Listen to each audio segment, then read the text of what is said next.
All right, folks. My name is Kevin Lau, market leader for the Sports Biz Camps in Detroit. And today I'm joined by a longtime friend, former colleague, and I think just an awesome person, Kevin McConnell with Olympia Entertainment and 313 Presents, focusing on Red Wings, Tigers, Fox Theater, and some of the amazing venues in downtown Detroit. For those of you that are tuning in just now, Sports Biz Camps is really like sports business 101 for high school students. And for those of you that are tuning in for the very first time or are watching these recordings throughout the week, the whole idea is to gain perspective and insights from folks that are actually in the industry, folks that found their path and found a career in sports. And the idea here is we're trying to figure out, hey, how did that happen? What are the obstacles? What were the challenges? And some of the successes that these folks saw along the way. And so today we're going to meet up with Kevin and get things rocking and rolling here. Before we get started, Kevin, can you do a quick introduction of your background and what you currently do in your day-to-day? Thanks, Kev, for having me. I appreciated you reaching out and scheduling this. So really excited to be involved with Sports Business Camps and to help you guys out. So Kevin McConnell, born and raised in Rochester Hills, Michigan, which is about 40 minutes north of Detroit. Went to college at the University of Miami. I'm a Cane, all about the U, baby. And so I majored in business management and organization there, and then minored in sports administration. I now work as a premium sales executive for, as you mentioned, the Detroit Red Wings, Tigers, and Olympia Entertainment. And so, a lot of different things we do here in the Detroit market. Let's get you comfortable. We're going to do some quick hitter questions for you. So first, what is your favorite type of food? Ooh, it's a heavy hitting one out of the gate. Favorite type of food would have to be pizza. I am a big pizza guy. For all my Barstool fans out there, the El Prez pizza reviews, that's my jam right there. So pizza, gotcha. Toppings, what's your? I'm simple, man. Pepperoni. You give me a pepperoni pizza, I'm thrilled. So. Okay, Kev, I know you played sports. How many times have you been kicked out of a game? Ooh, put me on the spot. So I grew up playing basketball, was never kicked out of a game playing basketball. Did foul out of quite a few. But it picked up hockey a little bit later on in life. And I'll be honest, been kicked out more than I care to admit. As you alluded to, I'm a bigger guy. And so I play on teams with some agitators. And so, I'm not always the one to start a skirmish, but I tend to be the one that has to intercede on their behalf and put an end to some of these. So, Gotcha. So you don't start it, but you can finish if need be. Well, that brings me to my next question. In your mind, Lions, Red Wings, Tigers, and Pistons, can you go ahead and rank them for me in your world? Oh. You're going to get me in trouble here, Kev. Obviously I work for the Red Wings and Tigers, but much like yourself, I'm a big Lions fan. Yeah. Football has always been a big part of my life, and so Lions are number one in my book. I would say Red Wings a very close second. Again, basketball was my first love, so Pistons would come in third, and then Tigers would be fourth. Last question here. What's the coolest part of working for Olympia Entertainment and the Detroit properties, in your opinion? It would have to be, being a part of the opening of Little Caesars Arena. There's really nothing quite like working in the sports industry and opening a brand new building, and to be a part of that experience from the moment it was a twinkle in someone's eye to the day that it opened to now having an office in there, just that experience was unbelievable. And I think to be a part of that in my hometown was even more, I think, special to me because I know what it meant for the city of Detroit, what it continues to mean for the city of Detroit.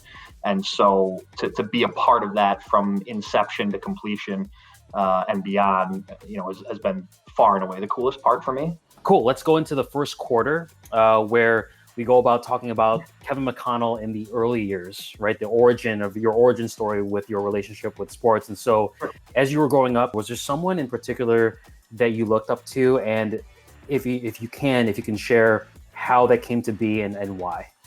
I don't think there were any athletes or people necessarily in the sports industry that I really looked up to.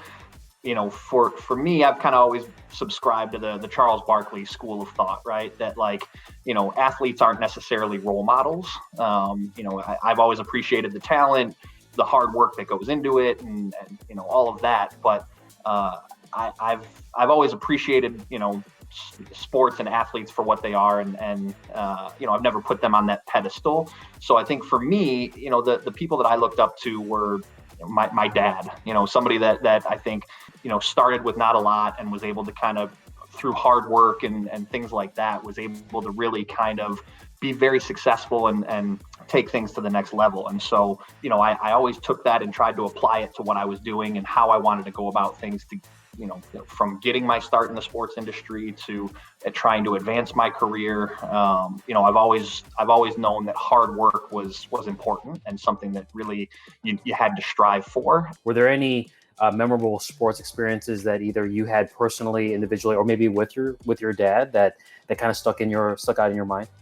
Absolutely. Yeah. I think especially early on, all of my sports memories were with my dad. He was a younger guy when he had me. I think he was 23, 24. He was very active. And so we played basketball together, played hockey together, went to sporting events together. And so, he worked for a company that had season tickets at a lot of different venues. And so I was lucky in that he was able to get better seats than we probably otherwise could have afforded. And so we got to go to a lot of games together and experience a lot of really cool things. Ironically, I think probably my biggest sports memory growing up was a game I didn't actually get to go to though, but was still able to kind of enjoy with my dad. So it was actually May 31st, 2002, Game 7, Western Conference Finals between the Wings and Avalanche. Also happened to be my high school graduation. Wanted to be at home. Me and all my buddies wanted to be at home watching the game on TV, but couldn't because we had to walk across the stage and appease our parents. So we agreed with our dads, hey, you guys are going to sit in this section behind us. You're going to listen to the radio, have headphones in, and you're going to relay the scores to us, right? Like, so, all right, what's the score? You're going to use your fingers. And so we had this system down. And so, we're sitting down front and we keep looking behind us back at our dads. Quickly after the game starts, it's 1-0. All right, great. 2-0, 3-0, 4, and we're like, okay, now they're just messing with us. Like the system's gone to hell. This isn't going to work. So we started to get frustrated.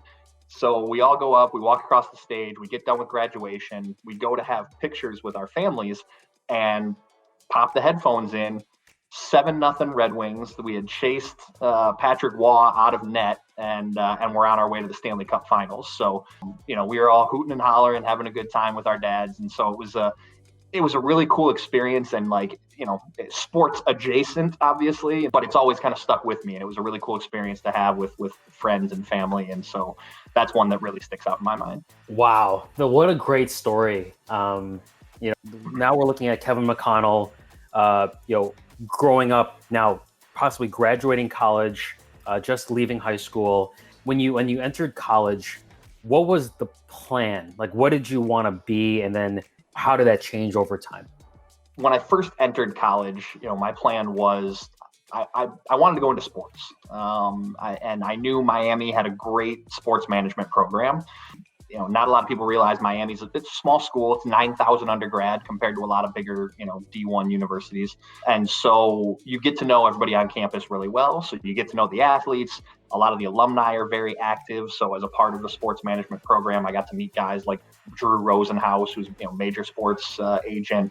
A lot of the alumni, Michael Irvin, would come back and not necessarily teach classes, but would be active in the sports program. And so I love the idea of that, right? I wanted to go do that and get into sports, but I didn't know what specifically I wanted to do, right? I didn't, I wanted to go into sales and I wanted to go into marketing. I didn't know what area really interested me yet. And so, I went into the sports administration program, and after my freshman year, I started to have some doubts. I didn't know, as I learned a little bit about the sports industry and learned how competitive it was and how, there's not, at the time, there wasn't a great pathway going into sports like there is now. I decided to kind of switch my major and did, business management and organization, and then minored in sports administration, which really allowed me to kind of get the best of both worlds, right? I still got to take all the sports administration classes, but I was getting more of a regular business background. So I was learning more about sales and marketing and all these different areas that ultimately made me more well-rounded and kind of helped propel me into the sales role that I ended up in. And so I think looking back, I'm really glad I did it that way because, you know, in recent years, you've seen guys like Mark Cuban come out and say like he would never hire a sports administration major, right? And like you have business type guys like that have that sort of mindset. Now, the programs now are dramatically different than what they were back then, right? I mean, so they're designed in a way that that give people a leg up going into the sports industry, but at the same time, I think it's really important to remember you need to know what direction you want to go, and maybe not right away going into college, but having an idea. You know, I knew I love to negotiate. I love to try to get people to see my way. Maybe in a different life, I would have been a lawyer if I had the memory to retain some case law. But I love that aspect, and so sales was just a logical place for me to land. And I think you have to find what you're passionate about and what makes sense for you, and then study and get better at those types of things. And that's what's really going to help you. The sports aspect is certainly important, but you know, it's also something that you can pick up as you go. You don't have to be a sports major to end up in the sports world. No, that's a very good point that you're making. That you don't have to be a sports major to get into the sports world. I think for those of you that are watching this, I think it's so important. I myself graduated with a marketing management degree and had no thoughts to even think about like any sports. I don't think was even in the realm of consideration. And it's important to understand that there's, you know, the skills and the classes and the degree that you get through college. If you decide to go through college, there's a lot of application in the various industries or like sub industries within the sports world. To double click really quickly on, you mentioned having this like kind of this doubt early on. And I think you mentioned, and tell me if I'm wrong here, you talked about, you looked at the competition within the sport industry. You're going to a university that has a strong, a robust sports program. Can you give the students just maybe one or two things there that, how did you deal with that doubt? How did you persevere through that? I think it was more or less putting my efforts into just trying to better myself, right? Knowing that the courses that I was going to take were going to better prepare me regardless. So, I still took all of the sports administration classes, right? So I was learning about every aspect of the sports industry and the different types of careers that you could get into. But at the same time, I was honing my craft, if you will, right? And so I gave myself three solid years after that, after I switched my major, 3 solid years of really honing my sales and marketing skills to the point that confidence was back, right? By the time I graduated, it was like, I'm good at this. Like, this is what I'm going to do. Now I can go out and try to do it. And so I think that's a lot of it, right? And if you don't know right away what you want to do, like, take a wide array of classes and courses and try to find out what you like. And, that's kind of what the first year of college really is, right? You're trying to find your way. And I don't know the stats, but I got to believe the numbers of people and the percentages of people that end up changing their majors is astronomical. And so I think that's an important thing to remember. It's just, you don't have to have it all figured out right away. I think for me, there was a lot of pressure when I graduated high school into college to kind of have an idea of what I wanted to do. And I think for those of you that are watching this, it's if you don't know what it is at the first year, that's okay. And I think Kevin's advice here is fantastic. Like, take an array of classes. You can find out what you want to do when you're doing things that you don't want to do, right? And so, I know it sounds backwards, but I think there's some validity in doing that. So now we're going to go into the third quarter. So, all right. So Kevin McConnell graduated high school, is in college pursuing kind of like the sales and marketing and honing in on that craft. Can you give the folks on the line more insight as to how you were actually able to get into the sports industry, maybe like maybe one or two experiences, or maybe the people that helped you get your first start into sports. Once I graduated, I knew sales and marketing was kind of where I wanted to be, but I didn't have a lot of connections outside of Miami, to the sports industry. And I had already decided I wanted to kind of move back to Detroit to kind of kick off my career. And so I reached out to my high school athletic director, Tony Harris, and he actually did have a connection to at the time, the vice president of sales and service with the Detroit Pistons, John Szyzewski. I was able to get my resume on his desk, and it worked its way through the sales organization, and was able to get an interview for sort of an entry-level sales job. After interviewing a couple times, they didn't think I was quite ready for the role, but they did see some potential in me. And so they offered me essentially an unpaid summer internship, which my parents loved coming out of college. 4 years of college to not get paid. But that was kind of my break, right? Like my chance to prove myself. And so essentially during the day, I was working regular business hours, working on special projects for the sales reps or the executives. And then at night, we had a training program where all the interns would stay late and make, B2C calls. They would be calling, or we would be calling Wow. people at home, trying to sell them season ticket packages, interrupting their dinner or trying to catch them while they were watching a Wings game or a Pistons game on the phone. And then on the weekends, to kind of help pay the bills, I picked up a part-time job at like a Dick's Sporting Goods. Did that for an entire summer, about 3.5 months. And, was able to be successful enough during the night calls and all the different things that we were doing there to prove myself and work my way into that entry-level sales job. So, again, a lot of that hard work sort of paid off, despite the fact that, I was kind of behind the 8 ball coming in, an unpaid internship with no guarantee of that turning into anything.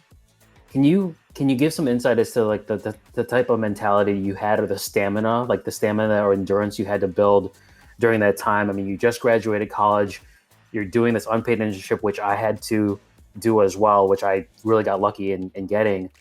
What kept you motivated, like during that initial, like maybe like month of that 3-month period? I think that motivation has to be something that's ingrained in you, right? Like you have to be able to take a negative situation, being told no, right? Like I interviewed for a job and they said, no, you're not ready for this.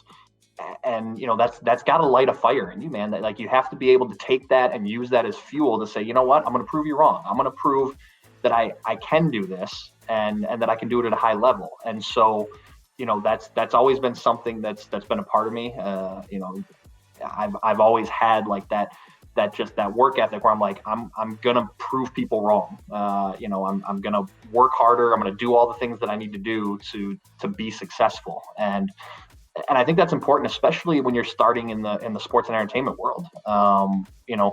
It's a non-traditional sort of business, right? Like it's you're not working standard business hours. It's not a 9 to 5. You're certainly working those hours. But generally, you're also coming in early and making calls, and you're staying late and making calls. And that's not just tied to the sales world, right? Like the marketing and all the different aspects of the sports industry, you have to be prepared going into that to know what you're getting yourself into. And I think that experience, that unpaid internship with making night calls and working on the weekends and, for 3.5 months, it was brutal. It was rough. Yeah, but I bet. It better prepared me for what was to come and the long hours that I was going to have moving forward. And I think that's a good point you're making, like the non-traditional aspect, the non-traditional hours, and how that kind of builds this muscle for this world, right? And you're right, like there's different schedules, there's different events, there's a lot of things that happen outside of the game, whether that's the business aspect, or there's a lot of hospitality things that you have to do with ticket holders, corporate partners, things that don't happen during a game, right? So it's really great that you're pointing that out. Fourth quarter here, so we call this the Monday morning quarterback, chance for you and I to kind of reflect on things that we wish we would have known back then that now. And so the question I have for you here is more focused on students that hey, you know what? I want to be in the sports industry. Maybe can you outline maybe one or two challenges and or opportunities that you see from your point of view as they try to enter this space? I think the biggest challenge for anyone looking into the sports industry is that it's very competitive. There are, there's only so many jobs out there, and a lot of people like the allure of working in sports. And so, you have to realize that going in and be prepared for that.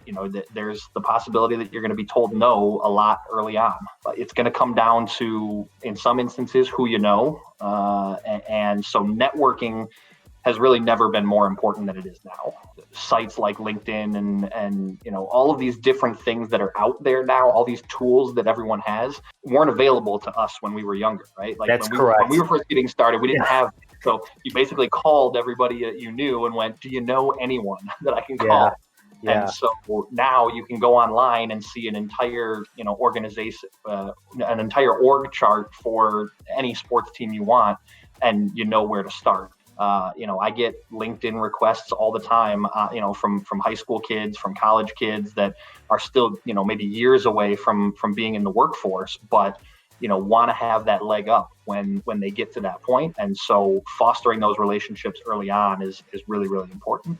For a high school student that doesn't have any network, how would you want to be approached online via LinkedIn? Like, is there, when you respond to somebody, or when you choose not to respond to someone, is there something that you're looking for there, or is there any advice you can give there? You mentioned building your brand, and I think that's really, really important. I think the first thing I look at when somebody reaches out and wants to connect with me is I look at their profile, right?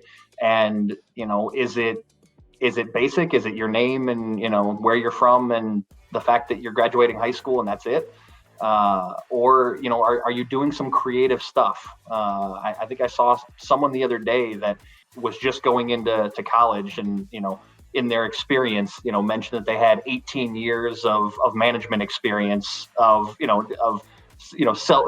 being self-employed or something like that, right? Like and it was kind of a tongue in cheek, but like I thought that was original and that was something that stood out to me, and so I was more inclined to accept that and engage that person because you saw that they were trying to be original and trying to stand out a little bit. And I think that's something that's really important.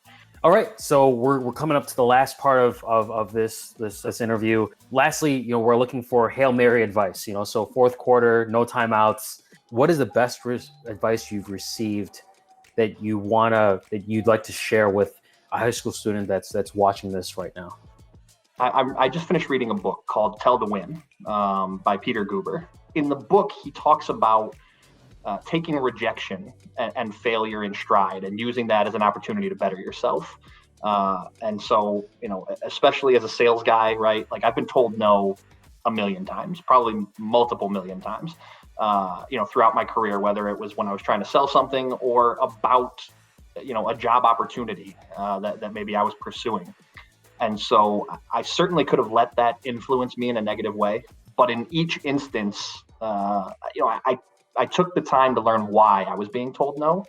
And I allowed that to sort of refocus me and help me improve and just be ready when the next opportunity presents itself, right? I think, if you're able to do that and take those things in stride, you're going to be so much better off for it. And so, I've been doing this almost 15 years now, and I still learn something new every day. And so if you can find ways to get just a fraction of a percent better, whether in your personal or professional life, I think you're setting yourself up to really go far. No, that's some awesome advice to end the talk here. Kevin McConnell, thank you so much for the time, the energy, and some of this advice to hopefully put some folks on the right path as they proceed with a career in sports. And so with all that said, we're going to end the recording here soon, but thank you so much for your time. Thanks, Kevin.